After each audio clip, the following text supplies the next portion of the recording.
Hello, నా పేరు ధనశ్రీ. నేను ఉరూరి కాంచెల్ నుండి వచ్చాను. 1 సంవత్సరం క్రితం అమ్మ పనికి వెళ్ళినప్పుడు నేను తన్ని తీసుకురావడానికి వెళ్లాను. నన్ను ఒక ట్రక్కు ఢీకొట్టింది. నేను వెనుక నుండి ముందుకు పడిపోయాను మరియు ముందు నుండి ఒక ట్రక్కు నా కాలును ఢీకొట్టింది మరియు నేను నా కాలును కోల్పోయాను. నేను బయటకు వెళ్లడం మానేశాను.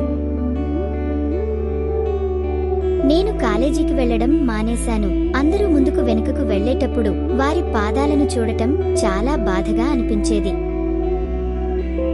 2 నెలల క్రితం పూణేలో నిర్వహించిన ఐటీ మిషన్ లింక్ ను ఇన్స్టాల్ చేయడానికి నారాయణ్ సేవా సంస్థాన్ కొలత శిబిరానికి వచ్చాడు. నా కొలతలు ఇచ్చాను. కొన్నిసార్లు అది ఎలా జరుగుతుందో, మనం ఏమి చేస్తామో అని నేను ఆలోచించేదాన్ని. కానీ ఇప్పుడు ఆర్జీ చాపర్లో అంతా బాగానే ఉంటుందని అనిపిస్తుంది. నవరాత్రి సమయంలో మనం పూజించే దుర్గామాత ఈమె. మనం అలాంటి ప్రతి అమ్మాయిని ఆరోగ్యవంతురాల్ని చేయాలి.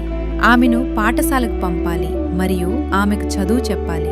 నేను ఆమెను కలిసినప్పుడు తను బాధతో కన్నీళ్లు పెట్టుకున్నది. కాని ఇప్పుడు నాకు అనిపిస్తున్నది అవి ఆనంద కన్నీళ్లు. మీకెలా అనిపిస్తుందో చెప్పండి. చాలా సంతోషంగా కనిపిస్తుంది.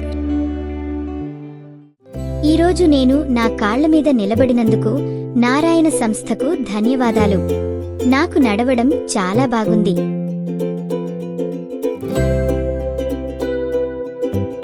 నేను ఇప్పుడు అన్నీ చేయగలనని నాకు అనిపిస్తోంది.